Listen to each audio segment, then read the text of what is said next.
Radio. Ang ugali at pagkatao ng isang taong musmos ay mahuhubog sa klase ng pamilya na kanyang kinalakhan. Naniniwala ako na malaki ang magiging epekto nito sa ugali ng isang bata na dadalhin niya hanggang sa kanyang pagtanda. Ang pamilyang kalalakihan niya ang magiging daan para sa kanyang tagumpay o pwede rin na maging sa pagkabigo sa buhay. Dahil wala siyang sinuman na aasahang pwedeng umalalay sa kanya, kung hindi ang mga tao na kinikilala niyang pamilya. Hi Papa Dudut, kumusta po kayo? Tawagin niyo na lamang po ako sa pangalang Kate. 26 years old at nakatira dito sa Cavite. Nagtatrabaho ako ngayon bilang supervisor sa isang coffee shop. At isa nga pala akong single mom. Mahirap maging single mom. Pero masaya ako sa buhay ko. Lalo na at nakikita kong lumalaki na mabait at malambing na bata ang anak kong si Sia. Hayaan niyo palang simulan ko ang kwento ng buhay ko sa kinalakhan kong pamilya, Papa Dudut. Dalawa lang kaming magkapatid ni Ate Sharon, housewife si Mommy at nagtatrabaho sa Dubai si Daddy. Masasabi ko na nakagagaan kami sa buhay dahil maganda ang 2-story house namin. May garden kami na maraming iba't ibang halaman. Grahe na kasyang 2 sasakyan at nakapagtapos kami ni Ate Sharon sa mga kilalang private high school sa Mandaluyong. Siyempre sa sikat na university sa lugar namin kami in-enroll ni Mommy para makapag-aral ng college noon, Papa Dudut.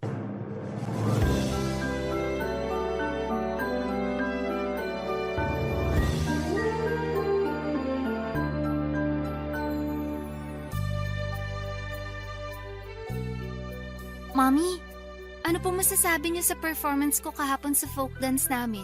Ano pa ba? Siyempre napakagaling mo, Sharon. Talaga po? Nagustuhan niyo? Oo naman. Litaw na litaw nga yung ganda mo sa stage kahapon. Kahit wala ka sa gitna ng mga kasama mo, ikaw pa rin ang pinakamaganda lalo na kapag natatapatan ka ng spotlight. Si Mommy talaga, inuuto pa ako. Hindi kita inuuto. At bakit ko naman gagawin yun? Totoo naman kasing maganda ka kasi nagmana ka sa akin. Sa bagay, Mommy. Sabi nga po nila, magkamukha nga raw po talaga tayo. Mommy, eto na po yung niluto kong pancake. Lagay mo na lang dyan sa lamesa. Pahingi nga ako. Eto Ate Sharon, medyo mainit pa kaya dahan-dahan lang sa pagkuha dito sa plato. Ikaw po, Mommy, gusto niyo po lagyan ko po kayo sa plato niyo? Hindi naman ako ang nagpaluto niyan, di ba? Kaya wag mo akong inaalok kasi alam mo namang kape lang lagi ang almusal ko. Sige po. Bakit matabang tong pancake? Hindi mo ba ito nilagyan ng gatas? Nilagyan ko pero non-fat milk ang ginamit ko. Bakit naman yun ang nilagay mo? Matabang yun. Sabi mo kasi nung nakaraang araw nagda-diet ka para magkasya sa iyo yung outfit para sa sayaw niyo sa susunod na buwan. Yung full cream milk kasi masyadong mataas ang calories kaya naisip ko na… Diba? This is administration ng course mo. Oo. Bakit nag-feeling nutritionist ka dyan? Lagyan mo na nga lang ng asukal to na magkalasa. Pasensya na ate. Sharon, pagkatapos mo kumain, maligo ka na at magbihis, ha? Saan po tayo pupunta? Ibibili kita ng bagong sapatos para sa dance rehearsal nyo. Napansin ko kasi na malapit nang masira yung sapatos mo eh. Manonood na rin tayo ng sine. Yay! Sige po, Mommy! Kasama rin po ba ako, Mami? Bakit? Tumaas ba ang grades mo? Hindi po. Anong usapan natin dati? Papayagan kitang sumali sa teatro-teatro na yan basta hindi mo papabayaan ang grades mo. Pero anong ginawa mo? Nagpabaya ka? Hindi ko naman po pinapabayaan ang pag-aaral ko. Hindi raw, pero bumaba ang grades. Dito ka na lang sa bahay at mag-aral ka na lang. Tama si Sharon. Dito ka na lang sa bahay at tutukan mo yung pagre-review mo para sa midterm exams nyo. Para naman makabawi ka sa mga pinakita mong mababang grades sa akin. Sige po, Mami. Oo nga pala, pakilinis na rin ang kwarto ko pagkatapos mo mag-review ha. Palitan mo na rin yung bedsheet doon kasi nadudumihan na ako. Hoy Kate! Kinakausap ka ng kapatid mo. Bakit ba hindi ka sumasagot dyan? Masama ba ang loob mo na hindi kita isasama sa mall mamaya? Hindi po. Ayos lang po sa akin. Kasi alam ko naman po na kailangan ko rin talagang mag-aral. Ako nang bahalang maglinis ng kwarto mo, Ate Sharon. Papalitan ko na rin yung mga pillowcase kasabay ng pagpapalit ko ng bedsheet mo.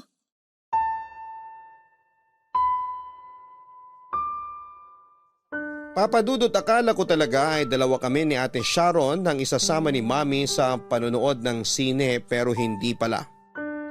Nalungkot ako pero hindi ko pinahalata yon sa kanila.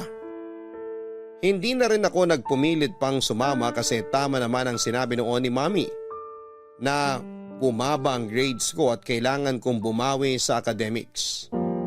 Member kasi ako ng theater organization sa university at bago niya ako pinayagan na sumali sa grupo, nangako ako na hindi ko pababayaan ang pag-aaral ko.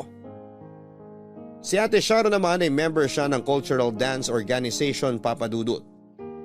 May mga time na alam kong bumababa din ang grades niya lalo na kapag pukpukan ang rehearsal nila. Pero hindi siya sinesermonan ni Mami ng kagaya ng sa akin. Pinapaalalahanan pa nga siya ni Mami na huwag pabayaan ang sarili. Magpahinga kapag alam ni Ate Sharon na kailangan ng katawan niya. Pero ako kapag nagkakasakit ako ay sermon pang inaabot ko kay Mami. Tapos sasabihin niya pa na ginusto ko raw na mahirapan kaya bahala na raw ako sa buhay ko. Ayaw kasi ni Mami na sumali ako sa kahit na anong organization sa university. Ang sabi niya ay makakabala lang daw yon sa pag-aaral ko. Pero naging mapilit ako, Papadudot. Pero nang si Ate Sharon na nagpaalam sa kanya na mag-audition sa isang cultural dance group, binigay at pinakita niya ang buong suporta niya dito. Binilahan pa niya ito ng bagong sapatos, t-shirt at jogging pants para raw sa rehearsal nila. Samantalang ako ay gamitin ko na lang daw yung pambahay ko sa rehearsal namin, Papadudot.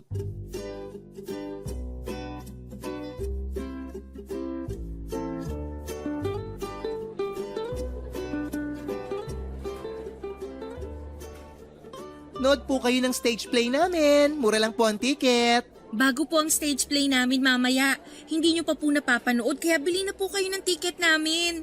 Hi, Pogi! Nood ka ng stage play namin, ha? Ay, suplado? Di ako pinansin. Ikaw naman kasi, puro lalaking tinatawag mo na estudyante. Magtawag ka rin naman ng mga babae. Aba, syempre. Bibida mamaya ang beauty ko sa stage kaya gusto ko maraming boylet ang manood.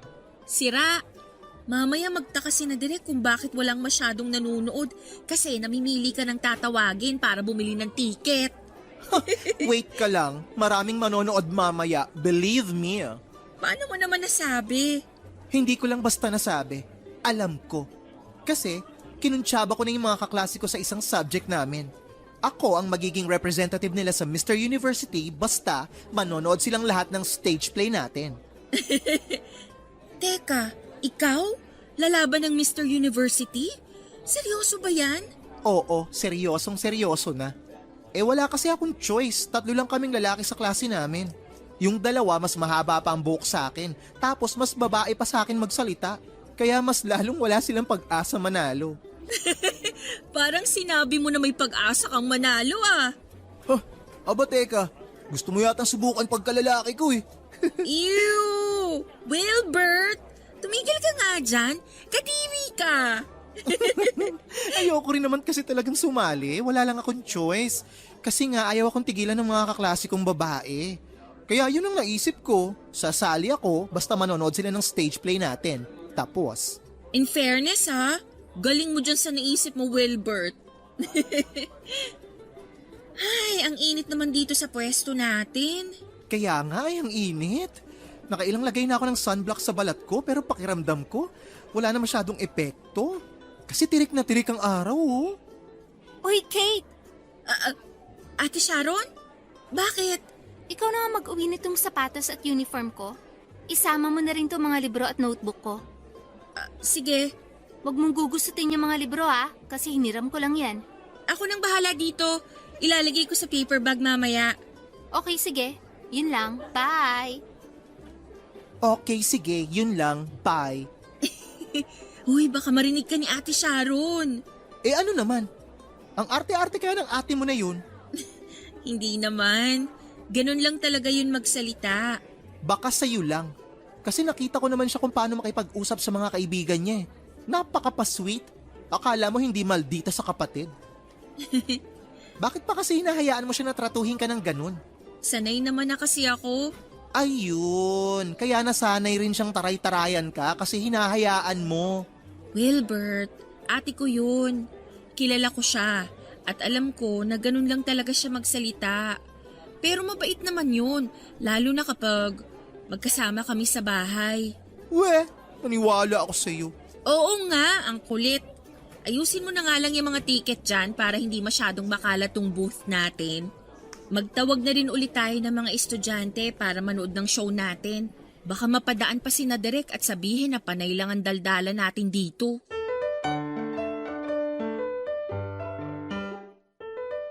Papadudot mula sa bahay hanggang eskwelahan. Isa lang ang paraan ng pagtrato sa akin ni Ate Sharon. Kahit pa sa harap ng mga kaibigan niya o mga kaibigan ko. Actually, pareho nga sila ni Mami kung paano nila ako kausapin. Nasanay na lang din siguro ako kasi nakalakhan ko na lang din. Alala ko nga noong first time ko na umarte noon sa stage para sa play namin. Excited ako sobra. Yun kasi ang kauna-unahang pagkakataon na nagkaroon ako ng role sa play. Sinabi ko yun kay Mami at Ate Sharon. Ang sabi nila ay susubukan daw nila na pumunta.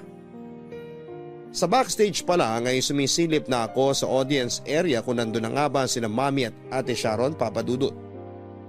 Alam ko kasi na wala ng klase si Ate Sharon at wala namang ibang lakad si Mami pero mula nang magsimula ang stage play, umarte ako at matapos ang buong show. Hindi dumating sina Mami at Ate Sharon.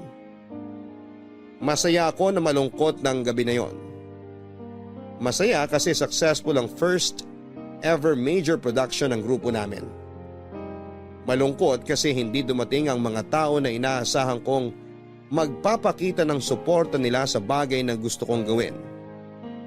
Pero sa huli ay naisip ko na ano pa ba namang aasahan ko sa mga tao na hindi ko naman talaga tunay na pamilya, papadudot. Papadudot na sa second year high school ako nang malaman ko ang totoo na hindi pala ako anak ni Mami. Nasa sala sina Mami kasama si Ninang Sonia at nagkukwentuhan sila doon. Nasa kusina naman ako at nagliligpit ng mga pinagkainan namin. May alak na pinagsasaluhan sina Mami at medyo nalalasing na sila kaya lumalakas na rin ang boses nila. Hanggang sa marinig ko mismo mula sa Mami ko na dapat daw ay nagpapasalamat ako kasi kahit na hindi niya ako tunay na anak, kinupkop at inalagaan niya pa rin ako. Sinaway siya ng ninang ko at sinabi na baka marinig ko raw ang sinasabi niya. Naiyak ako noon, papadudot. Bumalik sa alaala ko yung paraan ng pakikipag-usap nila sa akin at pagtrato sa bahay. Kaya pala kahit kailan ay hindi ako nakaramdam ng pagmamahal mula sa kanila.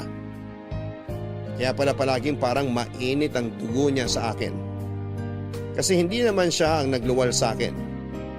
Si Ate Sharon lang ang anak nila ni Daddy. Kaya eto lang ang mahal niya. Kaya naman doon ko nakasanayan na huwag umasa sa atensyon, oras at pagmamahal mula kay Mami papadudot. Oo, nasasaktan pa rin ako. Pero wala ano ang magagawa ko kung hindi naman talaga ako parte ng pamilya nila? Sabit lamang ako. Kaya kahit magbakasyon o out of town sila ni Ate Sharon na hindi ako kasama ay okay lang sa akin. Kasi hindi naman ako anak ni Mami. At hindi rin ako tunay na kapatid ni Ate Sharon, papadudot.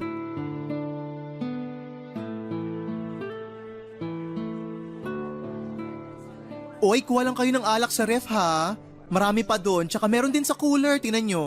Naku, hindi kayo mauubusan. Ay, nga pala guys, bukod sa mga pulutan natin sa kusina, umorder pa ako ng extra. Ha? Enjoy lang kayo. Balik ako ha, wait lang.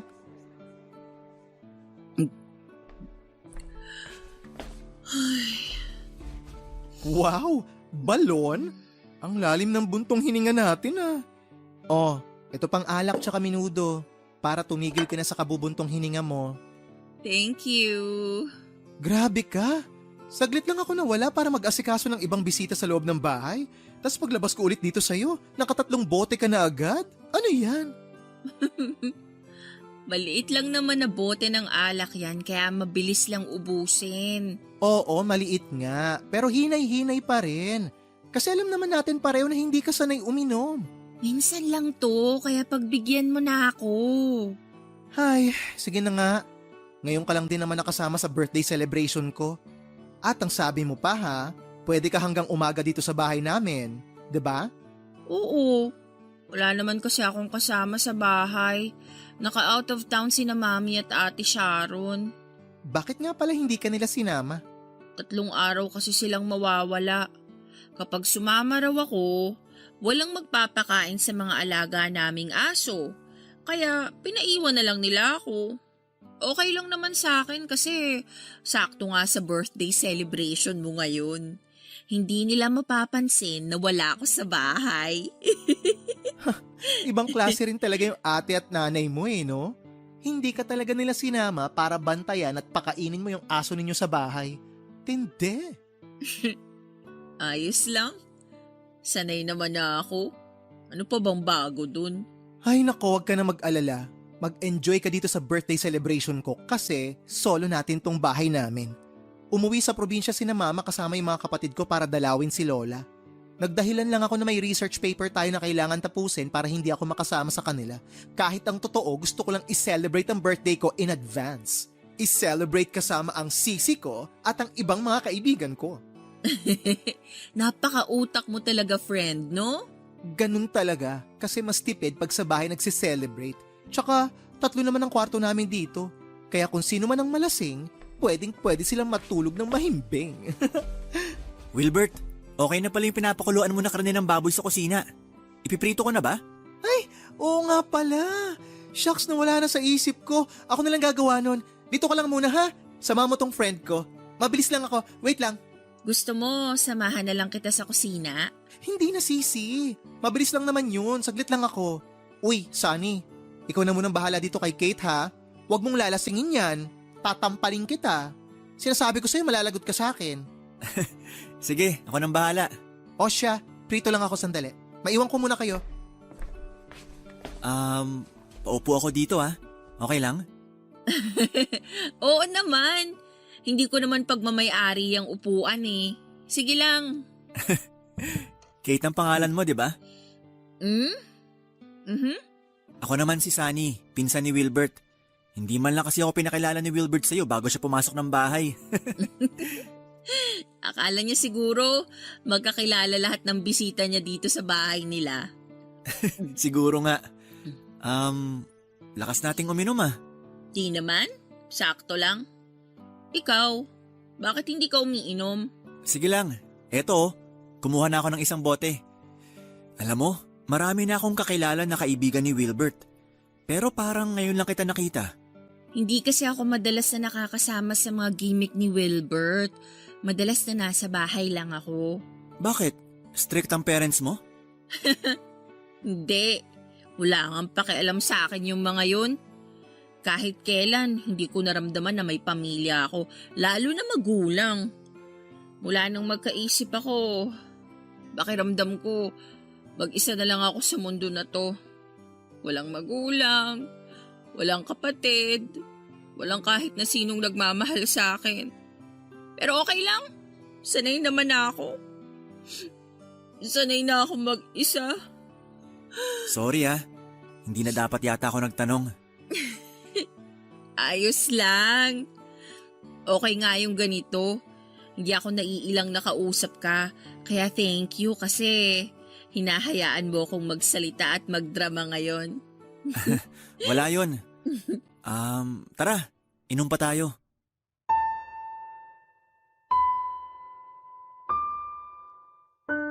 Papadudot pagkatapos ng araw na narinig ko mula sa pagkwekwentuhan ni na Mami at Ninang Sonia ang tungkol sa pagiging ampon ko. Nagsimula ako mag-usisa tungkol sa pagkatao ko. Si Ninang Sonia ang nilapitan at kinausap ko tungkol doon. Nung unay ayaw pa niyang magkwento sa akin dahil hindi raw siya ang tamang tao para magsabi sa akin ang totoo. Pero nang maiyak na ako habang nakikiusap sa kanya ay sinabi na niya sa akin noon ang nalalaman niya.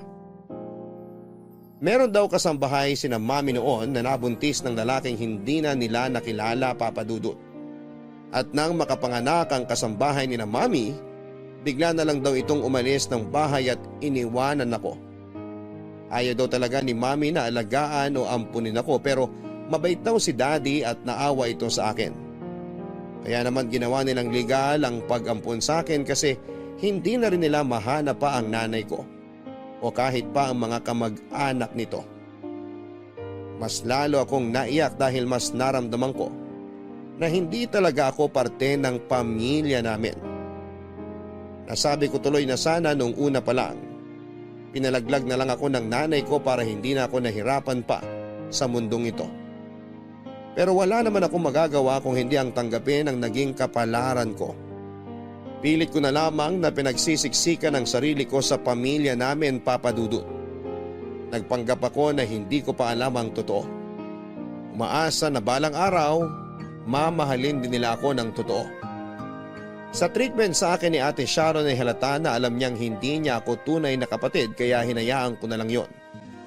Ayun nga lang ay lumalaki ang sama ng loob na nararamdaman ko para sa kanila. At nang minsang mag-out of town sila ni Mami nang hindi ako kasama, nagpakalunod ako sa alak hanggang sa nawala na ako ng kontrol sa sarili ko. Dahil doon ay hindi ko sinasadya na naibigay ang katawan ko sa lalaking unang beses ko pa lamang nakilala ng gabi na yon, na hindi ko inaasahang babago sa buong buhay ko, Papa Dudut.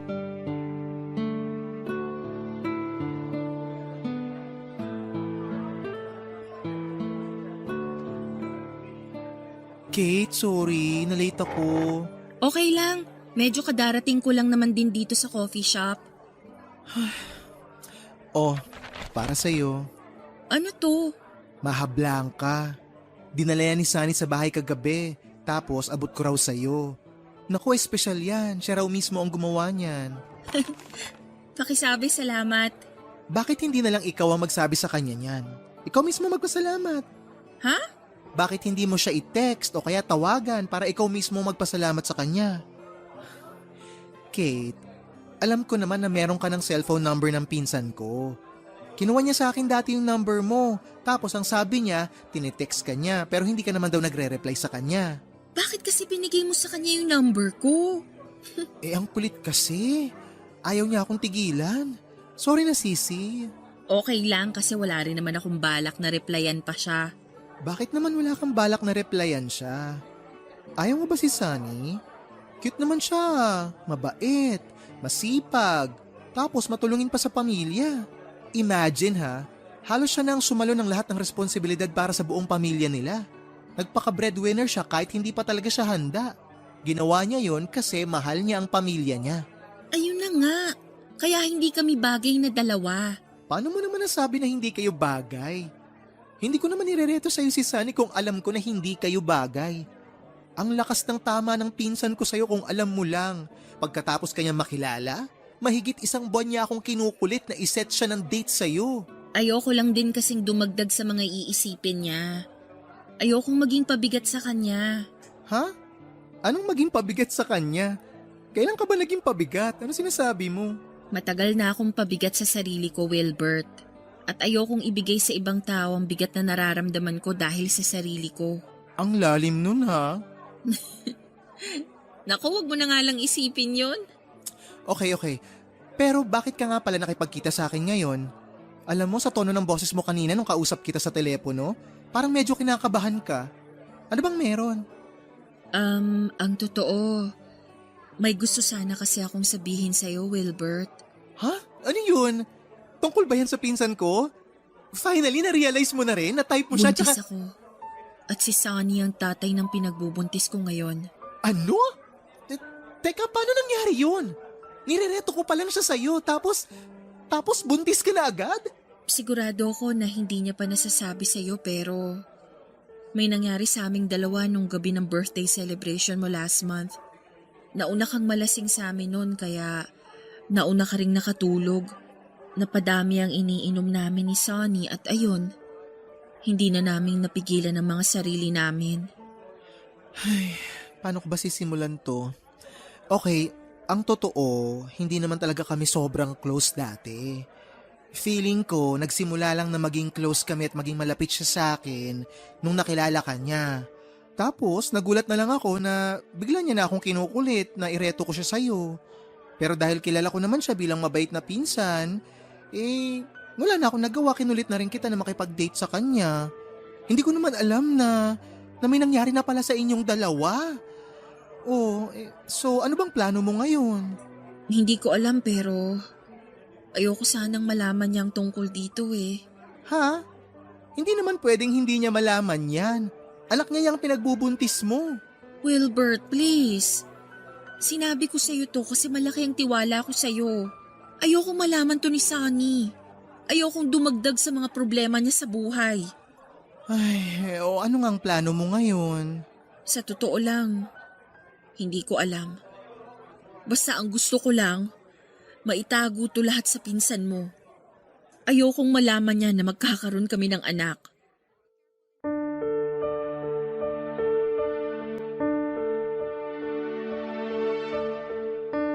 Papadudot, aaminin ko na nung gabing magkausap kami ni Sunny, nag-enjoy talaga ako lalo na at malalim siyang magsalita at magbigay ng payo.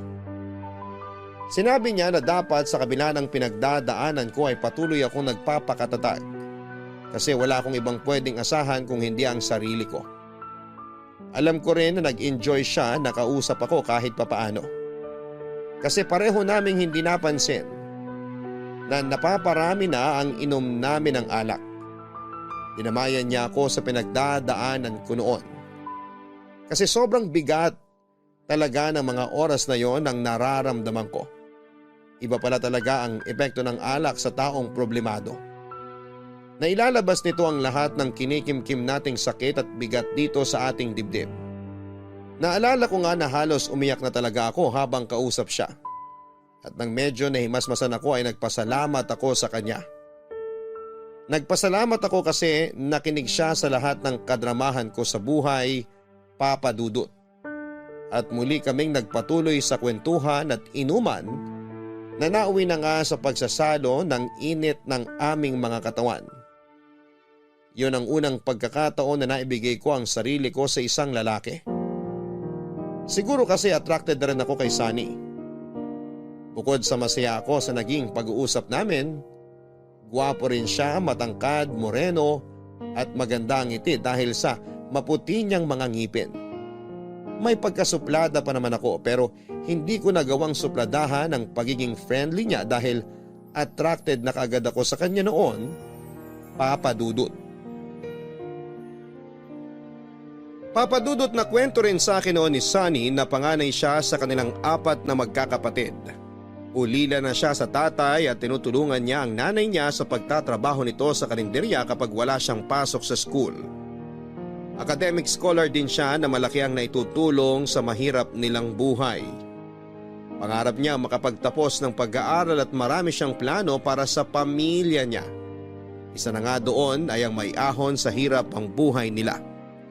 At yun ang dahilan kung bakit ayokong ipaalam sa kanya ang tungkol sa ipinagbubuntis ko noon, Papa Dudut. Hindi ko kayang sirain ang mga pangarap niya. Nang magising nga ako sa tabi niya na walang saplot sa mga katawan namin, agad ako nagbihis at umalis nang hindi nagpapaalam sa kanya. Kinuha niya ang number ko kay Wilbert at palagi siyang tumatawag at nagtitext sa akin. Nang magpakilala pa lang siya sa text ay hindi ko na kaagad siya nireplyan. Oo, gusto ko siya pero alam ko na hindi ako ang babaeng bagay para sa kanya. Kaya nakiusap din ako kay Wilbert na huwag sabihin sa pinsan niya ang tungkol sa ipinagbubuntis ko, Papa Dudut.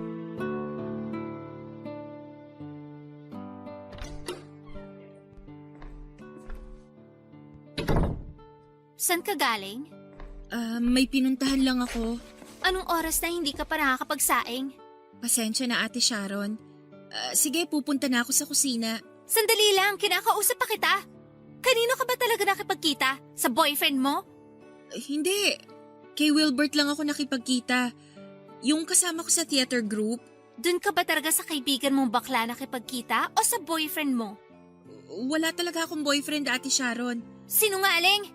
Teka nga, ano ba kasing problema mo? Bakit ang init ng ulo mo sa akin ngayon? Kasi napakasinungaling mo. Bakit naman ako magsisinungaling sa'yo? Ano bang dapat kong itago ha? Wala naman ate. Kaya pwede ba tigilan mo na ako? Ano ba nangyayari dito? Kate, bakit mo sinisigawan ang ate mo? Si ate po kasi, ang init ng ulo sa akin. Na-late lang naman po ako ng konti ng uwi eh. Mommy, buntis si Kate. Ate! Anong sabi mo? Buntis si Kate? Opo. May nakita akong 2 pregnancy test kit sa kwarto niya at parehong positive ang resulta. Tapos tinatanong ko siya kanina kung nakipagkita siya sa boyfriend niya. Pero ang sabi niya wala daw siyang boyfriend. Paano naman siya mabubuntis kung wala siyang boyfriend? Napakasinungaling. Ate! Hayaan mo muna kasi ako magpaliwanag. Kate, totoo ba ang sinasabi ni Sharon? Buntis ka nga ba talaga? Mami! Sagutin mo ang tanong ko! Buntis ka ba, Kate? Opo. Opo, Mami. Sorry po. Napakalandi mo, Kate! Hindi mo man lang inisip ang perang ginagastos mo para sa'yo! Tapos sasabihin pa niya na wala siyang boyfriend? Sinungaling na, malandi pa. Alam mo ba kung magkano ang nagastos namin sa'yo, ha? Kaya mo bang bayaran lahat ng yon? Tapos magpapabuntis ka lang ng maaga? Siguro isa sa mga kateatro mo yung nakabuntis sa'yo, no? Palibhasa, grupo kayo na malalandi. Hindi totoo yan. Mababait ang mga kateatro ko. Huwag mo silang idamay dito. Mababait? Kaya pala nabuntis ka ng isa sa mga yon. Tama na, Ate Sharon. Huwag mo nga silang idamay dito kasi wala silang kinalaman. At huwag mong sisigawan ng anak ko kasi wala kang karapatan, Kate! Sampid ka lang sa bahay na to, kaya matuto kang lumugar, Kate! Oo, alam ko. Matagal ko nang alam na sampid lang ako sa bahay na to. Sa bahay nyo.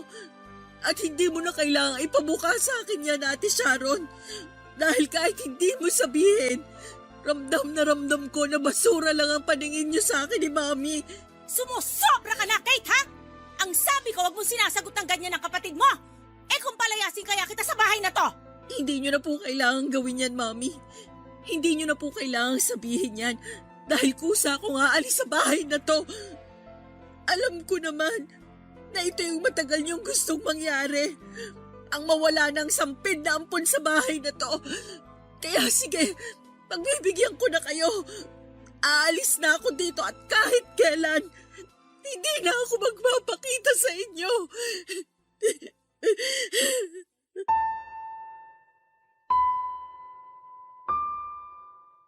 Papadudot yon ang unang pagkakataon na halos sumabog ako dahil sa matinding galit at sama ng loob na nararamdaman ko. Totoo naman kasi na kahit kailan ay wala akong naramdaman ni konting pagmamahal mula sa kanila. Sana hindi na lamang talaga ako inampon ni Mami. Sana binigay na lang niya ako sa ibang tao o sa social worker. Baka sakaling sa ibang lugar o mga tao ay makatanggap pa ako ng pagmamahal. Hindi kagaya sa kanila na wala na akong ibang narinig at naramdaman, kung hindi puro panunumbat. Kung tutuusin ay hindi ko naman ginusto na mapunta sa kanila. Hindi ko ginusto na ipagsiksikan ang sarili ko sa isang pamilya na kahit kailan ay hindi naman ako matatanggap. Dahil ilang mga gamit ko ay umalis ako sa bahay ni na Mami na patuloy na umiiyak papadudot. Pero kahit papaano ay mag-aana ang pakiramdam ko dahil nailabas ko na ang bigat na nararamdaman ko sa dibdib. Yung sama ng loob na ilang taon kong tinago dito sa dibdib ko. Dahil wala akong ibang alam na pwedeng puntahan, ay nakitira muna ako kay Ninang Sonia.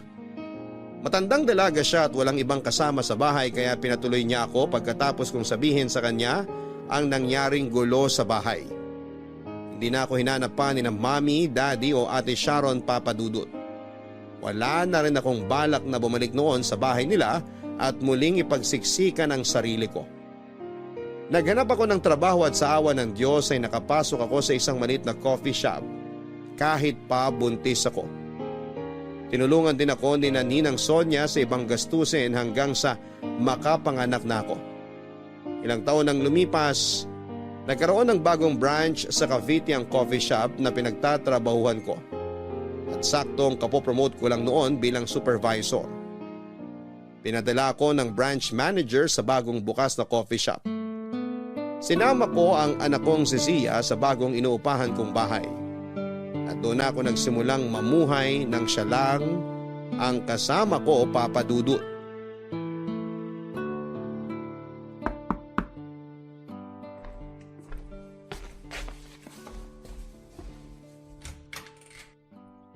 Ate Sharon? Hi, Kate. Kumusta? Ayos lang. Anong ginagawa mo dito sa apartment ko? Gusto sana kita makausap. May lakad ka ba? Meron pero mamaya pa. Susunduin ko yung anak ko sa school. Hindi ka pa naman paalis, no? Hindi pa kasi mamaya pa yung tapos ng klase niya. Pwede ba akong pumasok? Ha? Oo, halika, pasok ka. Salamat. Upo ka muna dyan sa sofa. May gusto ka bang inumin o kainin? Wala naman. Busog pa rin naman ako, Kate. Paano mo pala nalaman kung saan ako nakatira ngayon? Tinanong ko kay Tita Sonia. Nung una nga ayaw niyang ibigay. Kinulit ko lang siya. Sana okay lang. Oo naman, okay lang. Medyo nagulat lang ako na bigla kang dumating dito nang walang pasabi. Ang totoo, nahihiya ako mag-text o tumawag sa'yo. Pagkatapos ng ilang taon na hindi ka namin kinausap, parang bigla kaming nawala ng karapatan na kausapin ka. Ayos lang yun. Naiintindihan ko naman. Kate, sorry ha. Sorry kung hindi naging maganda ang relasyon natin bilang magkapatid. Again, gets ko yon, Ate Sharon. Kasi hindi mo naman talaga ako tunay na kapatid. Kapatid kita, Kate. Oo, hindi tayo magkadugo, pero kapatid kita. Lumaki tayo sa isang bahay bilang magkapatid. At isang malaking pagkakamali na hindi ko yun na iparamdam sa'yo. Kaya nga nandito ako ngayon kasi gusto ko sana na magkaayos tayong dalawa. Gusto ko sana na mabuo ulit tayo bilang isang totoong pamilya. Pero paano si Mommy? Alam niya ang tungkol sa pagpunta ko dito. Gusto niya rin na makausap ka para magkaayos kayong dalawa. Gusto niya rin makilala yung apo niya, yung anak mo, Kate. Hindi na galit sa akin si Mommy? Hindi na. Kasi kagaya ko, gusto niya na rin maayos ang pamilya natin. Kung pwede nga lang, dun ka na ulit tumira sa bahay. Para magkakasama na ulit tayo. Para makabawi kami sa'yo at sa anak mo. Grabe, hindi ako makapaniwala. Totoo ba talaga to? O nananaginip lang ako? Hindi ka nananaginip, Kate. Totoong nandito ako sa harap mo ngayon. Eto, hahawakan ko ang kamay mo para mas maramdaman mo ang presensya ko. Nandito ako sa harap mo, Kate.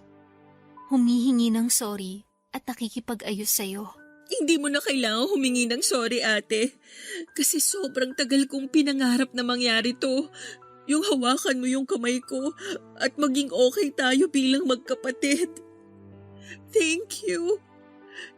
Thank you kasi pinaramdam mo sa akin na magkapatid pa rin tayo. At salamat din kasi hindi mo pinagdamot ang chance na magkaayos tayong dalawa. Sabi ko hindi ako iiyak eh, pero hindi ko na rin mapigilan. Oo nga pala. Malapit na pala akong ikasal. Hindi ka pwedeng mawala sa araw na yun Kayo ng pamangkin ko. Siyempre naman, darating kami ng anak ko. Hindi pwedeng hindi kami maging parte ng espesyal na araw sa buhay mo, Ate Sharon.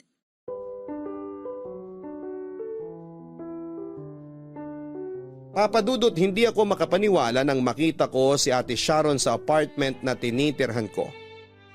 6 na taon na kasi ang lumipas noon pero ni isang beses ay wala akong naging balita sa kanila. Ni hindi nila ako hinanap o tinawagan man lang. Mas naramdaman ko noon na wala silang pakialam sa akin. Baka nga natuwa pa sila na nawala na ako sa bahay at buhay nila.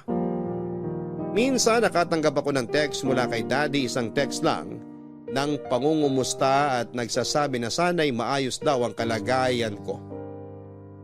Hindi ako nag-reply at umasa na makakatanggap ako ng tawag mula sa kanya. Gusto kong marinig ang boses ni Daddy. Gusto kong sabihin niya na umuwi na ako kina Mami at gusto kong sabihin niya sa akin na nami-miss na ako ni na Mami at Ate Sharon pero hindi yon nangyari. Hindi na siya nag-text o tumawag pa. Wala ring binanggit sa akin si Ninang na kinukumusta ako sa kanya ni na Mami. Wala siyang kahit na anong binanggit tungkol kina Mami. Siguro kasi alam niya na walang pakialam sa akin ang mga ito. Kaya tumatak sa isipan ko na dapat lang talaga na mawala na ako sa buhay nila. Para sa peace of mind naming lahat, hindi na ako aasa na magiging parte pa ako ng pamilya nila, Papa Dudut. Pero nang sabihin ni Ate Sharon na gusto niyang magkaayos kaming pamilya, ay hindi ako makapaniwala, Papa Dudut. Pakiramdam ko noon ay nananaginip lamang ako. Parang ibang tao yung dumating sa apartment ko at nakikipag-ayos sa akin. May kaba ako noon sa dibdib ko at pagtataka pero may munting saya rin akong nararamdaman. Kilala ko si Ate Sharon at matagal ko siyang nakasama. Alam ko na hindi niya ugali ang magpakumbaba at humingi ng sorry lalo na sa akin. Pero ramdam ko ang sincerity noon sa boses niya hanggang sa pareho na nga kaming naluha. Papadudot nag-file ako ng vacation leave sa trabaho para umuwi saglit sa bahay ni na Mami. Nang makita ko ni Mami at ang anak ko ay naluha na rin siya at mahigpit akong niyakap. Sinabi niya na nagkamali daw siya sa naging pagtrato nila sa akin lalo na siya. Na-miss niya raw ako nang umalis ako sa bahay niya. Pero nahiya raw siya na tawagan o i-text ako. Pinigilan niya raw ang sarili niya na kontakin ako. Pero nang magkausap sila ni Ate Sharon ay nagkasundo sila na ayusin ang lahat sa aming pamilya. At gusto nila na maging parte kami ng anak ko sa nalalapit na espesyal na araw sa buhay ng kapatid kong si Ate Sharon, Papa Dudut. Eto na ang tsaa mo, Kate. Salamat, Ate Sharon. Tulog na pala si Sia dyan sa sofa. Ang sabi ko nga, dadaling ko na sa kwarto na tutulugan nila. Pero mamaya na raw, sabi ni Kate. Hindi po kasi siya sanay matulog ng mag-isa sa kwarto. Kapag nagising po siya, gusto niya kasama niya akong matutulog. Isa lang din po kasi ang kwarto namin sa apartment, kaya sanay talaga siya na lagi akong katabi. Kaya naman pala talagang hindi siya humihiwalay sa'yo. Matanong ko lang, nasaan na ba ang tatay ni Zia? Kung okay lang naman na malaman namin ni Sharon ng tungkol doon. Pero kung hindi ka naman komportable na magkwento sa amin, maiintindihan ko kasi… Ayos lang po na magtanong kayo tungkol sa lalaking nakabuntis sa akin, Mami. Ang totoo, wala na rin po akong balita sa lalaki na yon. Walang hiya naman pala ang lalaking yun eh. Ang kapal ang mukha niyang takasan ng responsibilidad sa'yo. Wala siyang kasalanan, Ate Sharon. Kasi ang totoo, hindi niya alam na nagkaanak kami. Na nabuntis niya ako. Kaya huwag kayong magalit sa kanya. Bakit naman hindi mo pinaalam sa kanya? Ayoko po kasing magulong buhay niya noon. Kaya sinolo ko na lang ang responsibilidad sa anak ko. Hindi mo man lang ba siya hinana para ipaalam sa kanya na may anak kayo? Hindi na kasi sa tingin ko naman, maayos na ang buhay niya ngayon. Saka wala rin naman akong ibang paraan para mahanap siya kasi wala akong social media account eh. Dini-activate ko na lahat para makapag-focus ako sa trabaho at sa pag-aalaga ng anak ko. Huwag kang mag-alala. Mula ngayon, maaasahan mo na kami ni Sharon pagdating sa pag-aalaga ng anak mo. Tama si Mommy. Ituturing kong anak yang si Sia habang wala pa kaming anak ng fiancé ko. Alam mo, Kate, excited na nga ako makilala mo siya eh. Kasi pakiramdam ko magkakasundo kayong dalawa. Oh, ayan na pala siya. Love! Hi, love. Sorry, ngayon lang ako. Ang dami kasi naming tinapos na trabaho sa opisina. Ayos lang. Kumain ka na ba? Oo, tapos na. Kasi alam kong hindi na ako aabot sa dinner nyo. Oo, gising pa naman ang kapatid ko pero tulog na ang anak niya. Love, si Kate, kapatid ko. Kate, si Sunny, fiancé ko. Kate? Magkakilala kayo? Hindi. Ngayon lang kami nagkakilala. Nice to meet you, Sunny. Nice to meet you din, Kate. Anak mo yung bata na natutulog sa sofa? Oo, si Sia. Medyo napagod sa biyahe namin kaya pagkatapos ng dinner, nakatulog ka agad dito. Nasaan ang asawa mo? Naku, wala pang asawa yung kapatid ko. Anak niya sa pagkadalaga si Sia. Pero hindi niya pala pinaalam sa lalaki na may anak sila. Kaya yan, sinolo niya yung responsibilidad. Ang tapang ng kapatid ko, no? Uy, hindi naman. Grabe ka. Siguro, bubuhatin ko na si Sia para makapagpahinga na kami sa kwarto. Salamat sa tsaa, Ate Sharon. Nice to meet you ulit, Sonny.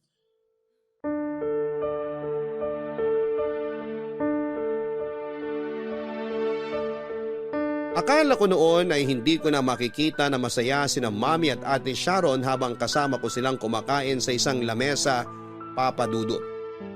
Palagi ko kasing napapanaginipan yon at akala ko ay hanggang sa panaginip na lamang pwedeng mangyari.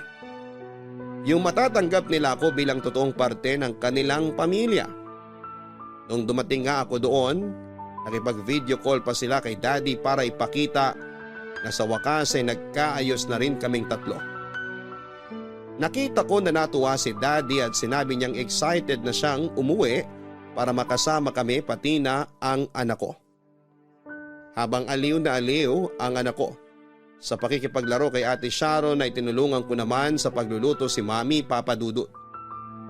Doon kami mas nakapagkwentuhan. Sinabi niya na ganun daw siguro kapag tumatanda na, mas nare-realize nila ang mga pagkakamaling nagagawa nila. 3 years ago raw kasi noon, na-diagnose siya na may cyst sa ovary. Nagamot naman daw kaagad pero munti ka nang mauwi sa cancer. Natakot din daw talaga siya noon lalo na nang marinig niyang muntik na siyang magkaroon ng cancer. Pagkatapos matanggal ng cyst sa ovary niya, sinabi sa kanya ni Ate Sharon na magpapakasal na ito kay Sunny. Doon naisip ni Mami na oras na para mas ayusin nila ang buhay nila. Kaya gusto na rin nilang maayos ang relasyon namin bilang isang pamilya. Papa Dudut, excited na si Ate Sharon noon na ipakilala sa akin ang fiancé niya. Hindi niya raw kasi ako nakukwento dito kaya sigurado raw siya na magugulat ito. Pero ako yata ang mas nagulat nang makita ko ang fiancé niya. Pinilit ko na lamang nang umiti at hindi ipahalata ang pagkagulat ko sa kanilang lahat. Pero medyo namutla din ang fiancé ni Ate Sharon na si Sunny lalo na nang mapatingin sa anak kong si Sia. Hindi na siya nagsalita noon at alam ko kung ano ang bagay na tumatakbo sa isip niya noon. Bagay na sigurado kung hindi ko nagugustuhin na marinig pa, Papa Dudut.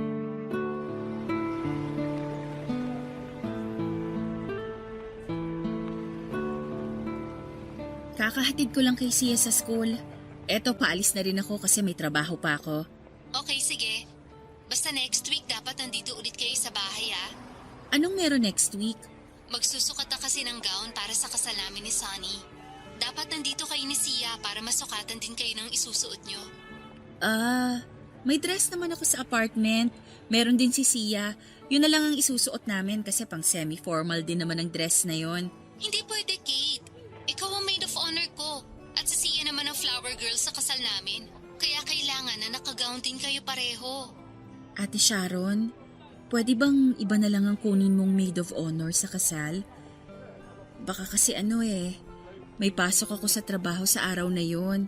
Akala ko ba ang sabi mo last time, makakapag-leave ka sa trabaho mo sa araw ng kasal ko? May ilang buwan pa naman. Kaya baka pwede mo pang makausap ang manager nyo. Hindi kasi talaga ako sigurado kasi nga peak season namin sa buwan na yon. Baka mahirapan ako mag-file ng leave. Uuwi si Daddy galing Dubai. Matagal na rin kayong hindi nagkikita, kaya hindi ka talaga dapat mawala sa kasal ko. O sige na, Kate. Kailangan ko na rin ibaba tong tawag kasi papasok na rin ako sa trabaho. Basta, asahan namin kayo ni Sia next week, ha? Bye! Ingat ka dyan! Bye then. Kate, Sunny? Anong ginagawa mo dito? kailangan natin mag-usap. Wala tayong dapat pag-usapan. Saka teka nga, paano mo ba nalaman kung nasan ako ngayon? Pasimple kong tinanong kay Sharon kung saan nag-aaral si Sia. Nabanggit mo raw yun sa kanya kaya pumunta ako ngayon dito para magbakasakali na makita ka. Sinuwerte naman ako nang makita nga kita ngayon. Kailangan ko na ring umalis. May pasok pa ako sa trabaho. Kate, sandali. Kailangan nga nating mag-usap. Pero sinabi ko na nga na wala naman tayong dapat na pag-usapan, di ba? Meron! Yung tungkol sa anak natin na si Sia. Anak ko. Anak ko lang si Sia.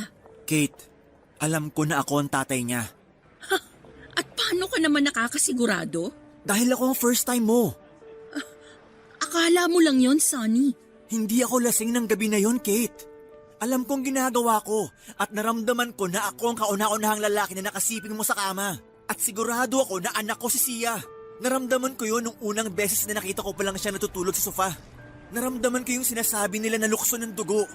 Kaya please, Kate, sabihin mo na sa akin ang totoo. Anak ko siya, di ba? Anak natin si Sia. Oo. Anak mo siya, Sunny. Anak natin si Sia. Tama ako. Pero, paano mo nagawa sa akin to? Bakit tinago mo siya sa akin ng ilang taon? Dahil ayokong magulong buhay mo noon. Breadwinner ka sa pamilya niyo, di ba? At kapag nalaman mo na buntis ako, mas lalo lang bibigat ang pasanin mo. Dadagdag lang ako sa problema mo. Kahit kailan hindi ka naging problema sa akin. Nung gabi na may nangyari sa ating dalawa, hindi talaga ako lasing noon. Kahit yun ang una at huling beses na nagkita at nagkasama tayo. Naramdaman ko na kaagad na gusto kita. Kaya nga nagpatulong ako sa pinsan ko na ireto niya ako sa'yo. Pero palagi ka namang umiiwas sa akin. At ngayon na nagkita na tayo ulit, hindi ko nasasayangin ang pagkakataon na to para makabawi ako sa inyo ng anak natin. Sunny, please. Kung ano man ang nasa isip mo, huwag mo nang ituloy yan. Ngayon lang kami nagkakaayos din ng Mami at Ate Sharon. Huwag mo naman sanang guluhin yun. Hindi ko naman ginugulo ang pamilya nyo. Gusto ko lang kunin ang karapatan ko sa anak ko. Gusto ko magpakatatay sa kanya na hindi ko nagawa sa loob ng ilang taon.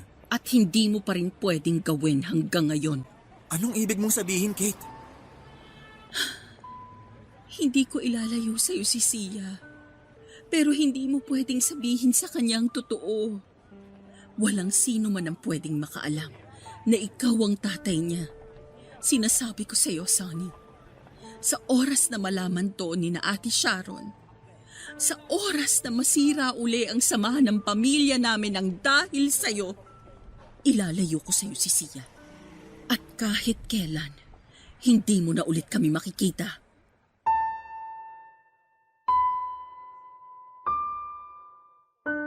Papadudod pagkatapos ng dinner namin sa bahay ni na Mami, umalis na rin kami ni Zia kinabukasan noon. Nangako naman ako kay Ate Sharon na hindi ako mawawala sa kasal niya. Hindi ko palalampasin ang espesyal na araw sa buhay niya. At nang makauwi kami ni Zia sa apartment, naiyak at napatanong na lamang ako noon. Bakit ganon? Bakit parang napakasaklap at napakaliit ng mundo para sa amin? Bakit parang napakalupit ng panahon para sa akin? Gaano ba ako naging makasalanan para parusahan ng ganito? Bakit naiipit ako sa ganitong klase ng sitwasyon? Pero hindi ko inaasahan ang sumunod na mangyayari noon, Papa Dudut. Ang pagpunta ni Sunny para kausapin ako. Oo, mahal ko pa rin siya at hindi yun nagbabago, lalo na nang isilang ko ang anak namin. Nagkaroon na ako ng espesyal na pagtingin talaga para sa kanya. Pero hindi yun dahilan para saktan ko ang kapatid ko na si Ate Sharon. Napakatagal kong hiniling na sana'y mahalin nila ako ni na Mami, na sana'y tanggapin nila ako bilang totoong parte ng pamilya. Kaya hindi ko kakayanin na itapo na lamang yon para lamang sa pansarili kong kaligayahan. Papa Dudut, may ilang beses pa akong kinausap noon ni Sunny. At sinabi niya na maging kami na lang daw dahil handa niya akong piliin kesa sa kapatid ko. Pero hindi pa rin ako pumayag at pilit siyang pinagtabuyan. Hanggang sa dumating na nga ang araw na makasal sila. Andun ako at ang anak namin ni Sunny. Nasaksihan ko kung gaano kasaya si Ate Sharon sa araw ng kasal niya at yun ang hindi ko kayang sirain. Ilang taon nang nakalipas mula nang makasal sila, Papa Dudut. Hanggang ngayon, wala pa rin silang anak ni Ate Sharon kaya nga ramdam ko ang lungkot ng kapatid ko. Dahil madalas niyang kinukwento na gusto na raw ni Sunny ang magkaanak sila. Hindi pa nga lang daw sila nabibiyayaan lalo na nga at may PCOS si Ate Sharon. Pakiramdam niya raw kasalanan niya kung bakit wala pa silang anak. Ang sabi ko naman ay huwag siyang mawala ng pag-asa dahil sigurado akong darating ang panahon na magkakaroon din sila ng anak, Papa Dudut. Kapag may family gathering tuloy sa bahay namin, Papa Dudut, ay palaging sweet si Sunny sa anak ko. Minsan naasiwa ako at gusto kong ilayo sa kanya si Sia. Pero ayokong maging selfish dahil alam ko kung gaano siya kasabik na makasama ang anak namin. Sa ngayon ay gulong-gulo ako sa sitwasyon namin. Iniisip ko kung dapat ko na bang ipaalam kina Ate Sharon ang tungkol sa nakaraan namin ni Sunny. Dapat pa ba nilang malaman na anak ng asawa niya ang anak ko? O mas dapat ko na bang ilihim ang lahat para hindi na muli pang masira ang aming masayang pamilya? Maraming salamat po, Papa Dudut, kung sakali mang mapili at mabasa ninyo itong sulat ko. Maghihintay po ako ng payo mula sa inyo at sa ating mga kabarangay.